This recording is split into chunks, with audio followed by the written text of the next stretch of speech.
Hello दोस्तों, refix India के YouTube channel पे आपका फिर से स्वागत है। और आज की वीडियो में हम बात करेंगे, हमारे पास एक लोकल सोनी का सेट है जिसमें यहाँ पर एक पैनल लगा हुआ है।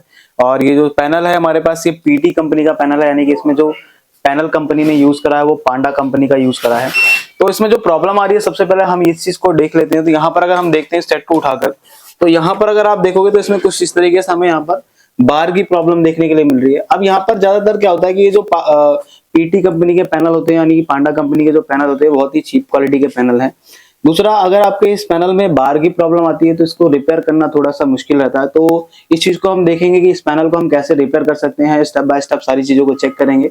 तो यहाँ पर मैं आपको सबसे पहले इस पैनल का नंबर दिखा देता हूँ, इस पैनल का मॉडल नंबर कौन सा है। तो यहाँ पर अगर आप देखोगे तो इसमें यहाँ पर ये पैनल का यहाँ पर आपका एक मॉडल नंबर लिखा हुआ है। तो यहाँ पर अगर आप देखोगे तो ये पीटी 32 इंच का हमारा पैनल लगा हुआ है इसके अंदर। और यहाँ पर अगर हम बात करते हैं तो इसमें सबसे पहले आपको क्या करना है, जब भी आपके पास इस तरीके की कंडीशन आती है तो आपको यहाँ पर जितने भी आपके पैनल की बेसिक रिक्वायरमेंट वोल्टेज होती है उन सभी को चेक करना होता है। अगर आपकी बेसिक रिक्वायरमेंट वोल्टेज आपकी पूरी नहीं होती एक पैनल में, तो यहाँ पर पैनल आपका प्रॉब्लम कर सकता है। तो सबसे पहले हम क्या काम करेंगे, इसकी सभी बेसिक जरूरत वोल्टेज को हम चेक करेंगे। तो यहाँ पर क्या काम करेंगे, मल्टीमीटर को हम डीसी वोल्ट की रेंज पर सेट कर लेंगे। अब यहाँ पर डीसी वोल्ट की रेंज पर सेट करने के बाद एक पिन को हम लगा लेते हैं यहाँ पर ग्राउंड से। अब यहाँ पर हमने एक पिन को लगा लिया ग्राउंड से। और अब ग्राउंड से लगाने के बाद दोस्तों यहाँ पर सबसे पहली जो वोल्टेज हमें चेक करनी है वो यहाँ पर हमें 12 वोल्ट की सप्लाई चेक करनी है। तो आप यहाँ पर अगर आप देखोगे तो यहाँ पर हमारे पास एक 12 वोल्ट की फ्यूज लगा हुआ है। यहाँ पर फ्यूज के अगर इनपुट पे चेक करता हूँ तो यहाँ पर 12 वोल्ट की सप्लाई बिल्कुल परफेक्ट तरीके से देखने के लिए मिल रही है। और आउटपुट अगर मैं चेक करता हूँ तो आउटपुट में मुझे यहाँ पर जो वोल्टेज मिल रही है अभी बिल्कुल 12 वोल्ट एक्यूरेट है। अब यहाँ पर 12 वोल्ट अगर यहाँ पर आ रही है तो ये 12 वोल्ट हमारे पास होके सीधा सीधा जाती है। यहाँ पर अगर आप देखोगे तो आपके यहाँ पर डीसी टू डीसी आईसी लगी है दोस्तों। अब ये जो डीसी टू डीसी आईसी होती है ये क्या काम करती है, ये 12 वोल्ट की सप्लाई सबसे पहले इनपुट लेती है। तो आप यहाँ पर देखोगे 12 वोल्ट की सप्लाई ये इनपुट ले रही है। अब 12 वोल्ट की सप्लाई इनपुट लेने के बाद ये जो वोल्टेज बनाती है, ये सबसे पहले इसका काम होता है यहाँ पर वोल्टेज को स्टेप डाउन करके 3.3 वोल्ट बनाना, क्योंकि इसके अंदर क्या होता है कि स्टेप डाउन का रेगुलेटर कंबाइन होता है। तो यहाँ पर अगर हम देखते हैं तो यहाँ पर एक जेनर डायोड और एक कॉइल लगी हुई है।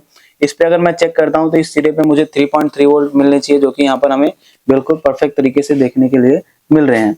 यानी कि यहाँ पर अगर हमारी ये वोल्टेज बन रही है तो ये वोल्टेज बन के दोस्तों कहाँ पर जाती है, ये जाती है हमारी सीधा सीधा अगर आप देखोगे तो यहाँ पर आपकी एक टिकोन आईसी लगी है, रोम आईसी लगी है। रोम आईसी की पिन नंबर 8 पे अगर मैं चेक करता हूँ तो यहाँ पर अगर आप देखोगे तो मुझे यहाँ पर 3.3 वोल्ट देखने के लिए मिल रहे हैं। और यहाँ पर टिकोन आईसी को अगर मैं चेक करता हूँ तो टिकोन आईसी पे आप देखोगे यहाँ पर 3.3 वोल्ट मिल रहे हैं। अब अगर टिकोन आईसी की रिक्वायरमेंट पूरी होती है, यानी इसको 3.3 वोल्ट मिलते हैं, तो ये आईसी क्या काम करती है, एक इनेबल वोल्टेज आउटपुट करती है, जिसको हम डीसी का इनेबल वोल्टेज बोलते हैं। तो यहाँ पर जैसे 3 वोल्ट का इनेबल आउट होता है, तो यहाँ पर अगर आप देखोगे तो यहाँ पर एक टेस्टिंग पॉइंट है। अभी जो टेस्टिंग पॉइंट है यहाँ पर आपका लिखा है पावर ऑन। पावर ऑन पे अगर मैं चेक करता हूँ तो आप यहाँ पर देखोगे 3.3 वोल्ट मिल रहा है। हालांकि ऐसा होता है कि सभी पैनल में तो पावर ऑन लिखा नहीं होता। जिस पैनल में हमें पावर ऑन देखने के लिए नहीं मिलता वहां पर हमें फिर डाटा शीट से चेक करना होता है कि भाई पैनल में इनेबल वोल्टेज कहाँ पर आ रही है। लेकिन इसमें क्या है कि हमें यहाँ पर पावर ऑन का ऑप्शन देखने को मिल रहा है। तो यानी कि हमें पता चल रहा है कि यहाँ पर 3 वोल्ट आने चाहिए, और 3 वोल्ट हमें यहाँ पर बिल्कुल परफेक्ट तरीके से मिल रहे हैं, जिससे हमें पता चलता है कि आईसी को इनेबल तो मिल रहा है। अब इनेबल मिलने से क्या होता है कि इस आईसी के अंदर एक बूस्ट कन्वर्टर लगा होता है, जो यहाँ पर वोल्टेज को पंप करने का काम करता है। तो यहाँ पर अगर आप देखोगे तो बूस्ट कन्वर्टर की जो कॉइल है वो यहाँ पर लगा रखी है, और उसका जो डायोड है वो यहाँ पर लगा रखा है। तो कॉइल के इस सिरे पे अगर मैं चेक करता हूँ तो मुझे 12 वोल्ट की सप्लाई मिलेगी। और अगर डायोड के इस सिरे पे यानी कि आउटपुट सिरे पे चेक करूंगा तो मुझे यहाँ पर वोल्टेज मिलनी चाहिए। आप दोस्तों यहाँ पर अगर आप देखोगे तो यहाँ पर जो वोल्टेज मुझे देखने के लिए मिल रही है वो यहाँ पर 21 वोल्टेज मिल रही है। यानी कि जनरली क्या है कि ज्यादातर जो पैनल में देखा जाता है वहां पर जो एवीडीडी के वोल्टेज होते हैं वो 14, 16, 15 या 18 वोल्टेज के अराउंड होते हैं।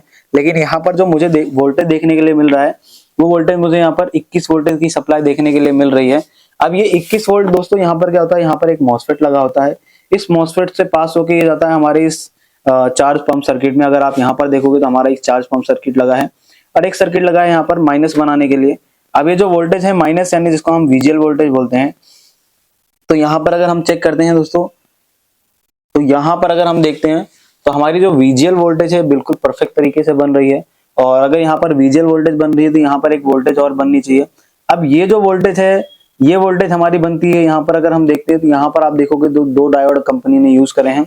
अब ये जो दो डायोड कंपनी ने यूज करे हैं, इसको क्या होता है कि यहाँ पर एवीडीडी की सप्लाई दी जाती है और एवीडीडी देकर इससे आउटपुट में वीजीएच वोल्टेज की सप्लाई ली जाती है। तो यहाँ पर अगर हम चेक करते हैं तो यहाँ पर अगर हम देखेंगे तो इस पे अगर मैं देखता हूँ तो इस पे कितनी वोल्टेज मुझे देखने के लिए मिल रहा है। इस पे अगर आप देखोगे तो 13 वोल्ट की सप्लाई मिल रहा है और डायोड के आउटपुट पे अगर मैं चेक करता हूँ तो आउटपुट अगर आप देखोगे तो यहाँ पर आउटपुट देखो 23 वोल्ट की सप्लाई मिल रही है। और अगर यहाँ पर 23 वोल्ट की सप्लाई मिल रही है तो यानी कि हमारा जो डायोड है ये काम कर रहा है। तो सेट मेरा एक बार बंद हो गया, इसको मैं वापस से ऑन करूंगा और इसको देखूंगा कि ऑन करने के बाद क्या कंडीशन रहती है। तो यहाँ पर अभी सेट हमारा क्या है, रेड इंडिकेटर पे है। तो सेट को हम ऑन करेंगे अभी, ऑन करने के बाद देखेंगे वापस से। क्योंकि क्या होता है कि जब तक आप मदरबोर्ड को कोई इनपुट नहीं दोगे और मदरबोर्ड ऐसे ही चलता रहेगा तो कुछ टाइम बाद वो स्लीप मोड में चला जाता है। यहाँ पर हमने सेट को ऑन करा और सेट को ऑन करने के बाद वापस से देखते हैं कि यहाँ पर हमारी जो 23 वोल्ट की सप्लाई है, 23 वोल्ट यहाँ पर हमारी बिल्कुल परफेक्ट तरीके से बन रही है। अब ये 23 वोल्ट उठाकर इस डायोड को दे दिया गया। आप देखोगे तो यहाँ पर एक डायोड और लगा है। इस डायोड को अगर हम देखते हैं तो इस डायोड की जो आउटपुट है वो कितनी निकल रही है, तो उसको हम इस पीएफ पे चेक करेंगे क्योंकि इसका ट्रैक इस पीएफ पे आ रहा है। तो अगर आप देखोगे तो यहाँ पर दोस्तों जो मुझे वोल्टेज मिल रही है देखने के लिए, ये 33 वोल्ट की सप्लाई मिल रही है। और यहाँ पर अगर मुझे 33 वोल्ट की सप्लाई मिल रही है तो ये 33 वोल्ट मुझे पता चल रहा है कि यहाँ पर आपकी एक वीजीएचएफ पॉइंट है जिसमें हमारी वीजीएचएफ यानी कि वोल्टेज बन रही है। अब दोस्तों यहाँ पर अगर आपकी ये सभी वोल्टेजेस बन रही हैं यानी वीजीएल, वीजीएच, एवीडीडी और इस सारी वोल्टेज आपकी तैयार हैं, तो यहाँ पर हमारे पास कुछ सिग्नल होते हैं। इन सिग्नल्स को चेक करते हैं। तो यहाँ पर अगर आप देखोगे तो यहाँ पर कुछ सिग्नल है, जैसे यहाँ पर सिग्नल है एसटीवीआर, जीवीऑन, सीकेवी, ओई, एसटीवी, पीयूएल। तो ये सिग्नल्स होते हैं। तो सिग्नल के रेजिस्टेंस के इस तरह पे चेक करता हूँ तो मुझे यहाँ पर 1.65 मिल रहा है। रेजिस्टेंस के आउटपुट में चेक करता हूँ तो यहाँ भी मुझे ऑलमोस्ट सेम वैल्यू मिल रही है यानी वोल्टेज मिल रही है। तो यहाँ पर मैं एसटीवी चेक करता हूँ तो यहाँ पर अगर आप देखोगे तो मुझे 20 के अराउंड मिल रहा है, 20 मिली वोल्ट। आउटपुट चेक करता हूँ तो आउटपुट भी मुझे जो वोल्टेज मिल रही है ये भी मुझे बिल्कुल ओके मिल रही है। अब यहाँ पर मैं एक सिग्नल है ओई सिग्नल अगर चेक करता हूँ तो इनपुट रेजिस्टेंस पे अगर देखोगे तो यहाँ पर 2.5 है। आउटपुट पे अगर मैं देखता हूँ तो यहाँ पर भी 2.5 है यानी सिग्नल भी हमारा ओके है। यहाँ पर एक है जीवी ऑफ पे चेक करता हूँ तो यहाँ पर आप देखोगे तो 2 पॉइंट कुछ वोल्टेजेस है और आउटपुट पे चेक करता हूँ तो यहाँ पर भी सेम वोल्टेज है। अब यहाँ पर एक सिग्नल और है हमारे पास एसटीवीआर को अगर मैं चेक करता हूँ और एसटीवीआर को अगर मैं चेक करूंगा तो इस पे अगर मैं देखता हूँ तो यहाँ पर अगर आप देखोगे तो 25 मिलीवोल्ट यानी 20 मिलीवोल्ट। अब यहाँ पर अगर आप देखोगे तो यहाँ पर भी ये सिग्नल हमारा 20 मिली, क्योंकि यहाँ पर जो दोनों एसटीवी हैं, एसटीवी और एसटीवीआर, इन दोनों पे सिमिलर वोल्टेज होती है। यहाँ पर एक वोल्टेज है जिसको हम बोलते हैं सीकेवी। तो इस पे अगर मैं चेक करता हूँ तो यहाँ पर 1.2 है और आउटपुट में देखूंगा तो यहाँ पर 1.2 है यानी कि ये सारे सिग्नल हमारे यहाँ पर बन रहे हैं। अब दोस्तों अगर यहाँ पर सारे सिग्नल बन रहे हैं और सारी वोल्टेज ओके है तो हमें क्या चीज चेक करनी होती है। तो देखो यहाँ पर सीधे सीधा मैं आपको समझा देता हूँ। अगर आप यहाँ पर देखोगे तो पैनल का कॉर्नर हिस्सा है और यहाँ पर क्या है कि ये जो पैनल है हमारे पास ये एक नॉन जीआईपी पैनल है जिसके अंदर क्या होता है, पैनल के अंदर यहाँ गेट कॉफ में यहाँ पर इस कॉर्नर हिस्से पे यहाँ पर कॉफ लगी होती है और यहाँ पर अगर आपकी कॉफ लगी है उसको कोई वोल्टेज नहीं मिलेगी तो इस तरीके से आपकी प्रॉब्लम देखने के लिए मिल सकती है, या कोई सिग्नल नहीं मिलता है या कॉफ शॉर्ट हो जाती है तब भी इस तरीके की प्रॉब्लम देखने को मिल सकती है। अब यहाँ पर दोस्तों करना क्या है, अगर आप यहाँ पर देखोगे तो यहाँ पर काफी सारे हमारे पास ट्रैक देखने के लिए मिल रहे हैं। तो यहाँ पर हमें सबसे पहले वोल्टेजेस को चेक करना है। तो इसको हम अगर वोल्टेज चेक करना चाहते हैं तो यहाँ पर देखोगे क्योंकि ट्रैक तो बहुत छोटा है लेकिन तो हम ट्रैक पे यहाँ पर वोल्टेज को चेक नहीं कर सकते। तो यहाँ पर जो हमें वोल्टेज चेक करनी है दोस्तों ये हमें करनी है सीधा सीधा इसके जो पीएफ आसपास लगे रहते हैं। तो यहाँ पर देखोगे हमारी वीकॉम की वोल्टेज आ रही है और ये वीकॉम वोल्टेज इस कॉफ के अंदर जा रही है और यहाँ पर एक पीएफ और लगा है। तो यहाँ पर अगर आप देखोगे तो हमारी यहाँ पर जो वोल्टेज बन रही है वो हमें -6 वोल्ट मिल रही है यानी वीजीएल वोल्टेज भी जा रही है। तो यहाँ पर आगे एक पीएफ है, इस पे देखते हैं। तो यहाँ पर ये हमारी 13 वोल्ट की सप्लाई है। बेसिकली 13 वोल्ट क्या एवीडीडी की सप्लाई है और यहाँ पर ये हमारी सप्लाई इसके अंदर जानी चाहिए। अब यहाँ पर अगर आपकी इस तरीके से प्रॉब्लम आ रही है तो इस कंडीशन में क्या करना है दोस्तों, यहाँ पर आपको एक पॉइंट और देखना है कि यहाँ पर आपका जो वीजीएच वोल्टेज है वो कहाँ पर जा रहा है। तो इसके लिए दोस्तों क्या है कि आपको यहाँ पर सेम पीसीबी की जरूरत पड़ेगी। अब सेम पीसीबी की जरूरत क्यों पड़ेगी, देखो मैं आपको समझा देता हूँ। क्योंकि अभी हमें यहाँ पर पता नहीं है कि एग्जैक्टली यहाँ पर कहाँ पर वीजीएच आ रहा है। तो हम क्या काम करेंगे, हमारे पास अगर आप देखोगे तो यहाँ पर एक सेम पीसीबी है और इस सेम पीसीबी से हम क्या काम करेंगे, यहाँ पर वीजीएच के टेस्टिंग पॉइंट से एक कंटिन्यूटी बीप लेंगे। अब कंटिन्यूटी बीप लेने से एग्जैक्टली हमें क्या है कि यहाँ पर ट्रैक का मालूम पड़ जाएगा कि भाई यहाँ पर ट्रैक हमारा आ कहाँ से रहा है। मल्टीमीटर को कंटिन्यूटी पे सेट कर लेंगे और यहाँ पर अगर आप देखोगे तो यहाँ पर एक टेस्टिंग पॉइंट है जिसमें मैं आपको दिखाऊं तो यहाँ पर एक वीजेज का टेस्टिंग पॉइंट बना हुआ है और ये जो वीजेज का टेस्टिंग पॉइंट है, इस वीजेज के टेस्टिंग पॉइंट पे मैं मल्टीमीटर को रखूंगा और ये देखूंगा कि ये वोल्टेज हमारा आ कहाँ से रहा है। सबसे पहले तो यहाँ पर आईसी लगी है, आईसी से मैं कंटिन्यूटी लूंगा तो यहाँ पर अगर आप देखोगे तो ये वोल्टेज हमारा आईसी से निकल रहा है, यानी कि ये वीजेज वोल्टेज हमारा आईसी से आ रहा है और ये आईसी से कहाँ निकल के जा रहा है ये भी देखेंगे हम। यहाँ पर हमारे पास काफी सारे गेट लाइन है तो यहाँ पर अगर आप देखोगे तो ये वाला जो ट्रैक है, ये जो पीएफ के साइड में ये वाला जो ट्रैक है, ये वाला ये हमारा एक वीजेज का ट्रैक है जो कि हमें वीजेज से बीप दे रहा है। तो अगर हम इसमें बात करते हैं तो यहाँ पर अगर आप देखोगे तो हमारे पास यहाँ पर एक पॉइंट है, यानी कि ये वाला पॉइंट है। तो इसको मैं थोड़ा सा और स्क्रैच कर लेता हूँ यहाँ पर, तो ताकि हमें जो व्यू है वो थोड़ा परफेक्ट देखने के लिए मिले। अब यहाँ पर अगर हमें यहाँ पर वीजेज वोल्टेज नहीं मिलता तो दोस्तों हम यहाँ पर क्या काम करेंगे, वोल्टेज अलग से देंगे। देखो ये ऐसा इसलिए भी हो सकता है कि आपकी अगर कॉफ शॉर्ट हो चुकी है तब भी ये प्रॉब्लम आपकी सेम रहेगी। यहाँ पर अगर मैं वोल्टेज दे देता हूँ तो यहाँ पर मैं क्या काम करूंगा, सबसे पहले एक वोल्टेज को चेक करूंगा। तो यहाँ पर सेट को ऑन करो एक बार, हाँ सेट को ऑन करो। अब यहाँ पर जैसे हमने मीटर को सेट करा, अब यहाँ पर मैं सबसे पहले वीजेज वोल्टेज अगर मैं चेक करता हूँ तो यहाँ पर अगर आप देखोगे दोस्तों तो यहाँ पर जो मुझे वोल्टेज देखने के लिए मिल रही है वो -3 वोल्ट की सप्लाई देखने के लिए मिल रही है और जो कि यहाँ पर हमें स्टेबल वोल्टेज नहीं है वो, यानी यहाँ पर वो फ्लक्चुएशन कर रही है।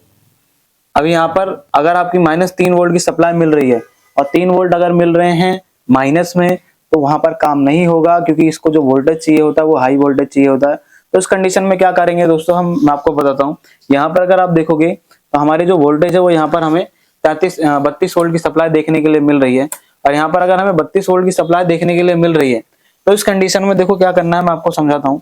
इस कंडीशन में हमें इस 32 वोल्ट को इस टेस्टिंग पॉइंट पे देना है, लेकिन यहाँ पर हम एक रेजिस्टेंस का यूज करेंगे और ये जो रेजिस्टेंस है 10K से 1K के बीच आप यूज कर सकते हो, क्योंकि हम एज अ सेफ्टी पर्पज पे चलेंगे। हम इसको लगा के चेक करेंगे कि इसमें क्या कंडीशन रहने वाली है। तो यहाँ पर अगर आप देखोगे तो दोस्तों हमने क्या काम करा, यहाँ पर एक 1K की रेजिस्टेंस ली और 1K की रेजिस्टेंस के साथ हमने यहाँ पर VGHF से एक पॉइंट लिया और डायरेक्ट हमने यहाँ पर जो ज्वाइन करा है वो VGH के टेस्टिंग पॉइंट पे ज्वाइन करा है, जो कि हमारे गेट कॉफ के लिए ये वोल्टेज जा रही है। अब यहाँ पर अगर हम वोल्टेज देते हैं और वोल्टेज देने के बाद अगर ये वोल्टेज ड्रॉप हो जाती है तो उस कंडीशन में हम मानेंगे कि हमारी जो गेट कॉफ है वो शॉर्ट हो रही है। तो इस पैनल को पूरा खोल के फिर हम चेक करेंगे। तो सबसे पहले हम क्या काम करते हैं, यहाँ पर इसको सेट को ऑन करते हैं और सेट को ऑन करने के बाद यहाँ पर हम वोल्टेज को चेक करेंगे यहाँ पर कितनी वोल्टेज है। तो आप यहाँ पर देखोगे हमारी 30 वोल्ट की सप्लाई हमें बिल्कुल परफेक्ट तरीके से मिल रही है। और अगर 30 वोल्ट की सप्लाई मिल रही है तो यहाँ पर इस कंडीशन में हम क्या काम करेंगे, सबसे पहले पिक्चर को चेक करते हैं कि भाई पिक्चर में क्या कंडीशन हमें देखने के लिए मिल रही है। तो यहाँ पर अगर आप देखोगे तो पिक्चर तो हमारी बन गई, लेकिन अभी क्या है कि इसमें एक एबनॉर्मल बिहेव हमें देखने के लिए मिल रहा है। और अगर हमें इस तरीके से एबनॉर्मल बिहेव मिल रहा है तो इस कंडीशन में हम क्या काम करेंगे, सबसे पहले हमें इस तरीके की जब भी प्रॉब्लम आती है तो AVDD वोल्टेज को जरूर चेक करना होता है, क्योंकि इस पैनल में अगर आप देखोगे तो 21 वोल्ट की ड्राइव बन रही है। अब यहाँ पर अगर मैं आपको दिखाता हूँ तो यहाँ पर आप देखोगे तो हमारे पास क्या लगा हुआ है, यहाँ पर एक मॉसफेट लगा हुआ है ये वाला। अब ये जो मॉसफेट है, इस मॉसफेट की अगर मैं इनपुट चेक करता हूँ दोस्तों, तो इनपुट अगर आप देखोगे तो यहाँ पर जो इनपुट है वो 21 वोल्ट की सप्लाई ले रहा है। और आउटपुट अगर मैं बात करता हूँ तो आउटपुट अगर मैं यहाँ पर चेक करता हूँ तो आउटपुट अगर आप देखोगे तो कितनी वोल्ट कर रहा है, ये 13 वोल्ट की सप्लाई। यानी कि ये जो मॉसफेट है ये हमारा इंटरनल ओपन हो चुका है। अब हो सकता है कि ये मॉसफेट ओपन होने का कारण हो सकता है कि यहाँ पर आपकी जो VGH है, VGH से क्या हो सकता है कि यहाँ पर जब VGH वोल्टेज बनता है तो AVDD सप्लाई लेता है, जो कि यहाँ पर AVDD डायोड पे हमारा बनता है। तो डायोड पे अगर आप देखोगे 13 वोल्ट की सप्लाई ले रहा है। अब इस कंडीशन में क्या है कि अगर ये वोल्टेज आपकी कम होगी तो ये वोल्टेज हमारी यहाँ पर इस कॉफ में इस PF के द्वारा जा रही है। अब यहाँ पर इस वोल्टेज को हमें इंक्रीज करना पड़ेगा। तो इसको हम क्या काम करेंगे, यहाँ पर जंपर लगा के देखते हैं। चिमटी से मैं इसको एक बार शॉर्ट करके देखता हूँ कि पैनल की जो पिक्चर है वो ठीक होती है या नहीं होती। तो इस चीज को हम लाइव करके देखेंगे। तो यहाँ पर इसको हम सेट को उठा लेते हैं और सेट को उठाने के बाद यहाँ पर हम क्या काम करेंगे, इसको शॉर्ट करेंगे और शॉर्ट करने के बाद देखेंगे कि इसकी क्या कंडीशन रहती है। देखो अगर आप दोस्तों यहाँ पर देखोगे तो हमारी जो पिक्चर है बिल्कुल सही हो जाती है। यहाँ पर देखो जैसे मैं चिमटी को यहाँ पर टच कर रहा हूँ तो हमारी जो पिक्चर है बिल्कुल परफेक्ट तरीके से ओके होगी, इसमें कोई भी प्रॉब्लम नहीं है। तो यानी कि अभी जो प्रॉब्लम है ये हमारे मॉसफेट की प्रॉब्लम है। इस मॉसफेट को हम अगर चेंज कर देंगे, यानी कि ये वाला जो आप मॉसफेट देख रहे हो, इस मॉसफेट को अगर हम चेंज करते हैं हमारी प्रॉब्लम सॉल्व हो जाएगी। तो इस तरीके से दोस्तों आप भी किसी भी पैनल को आसान तरीके से रिपेयर कर सकते हो। अगर आपको वीडियो पसंद आई हो तो वीडियो को लाइक करें, शेयर करें और चैनल को सब्सक्राइब जरूर करें।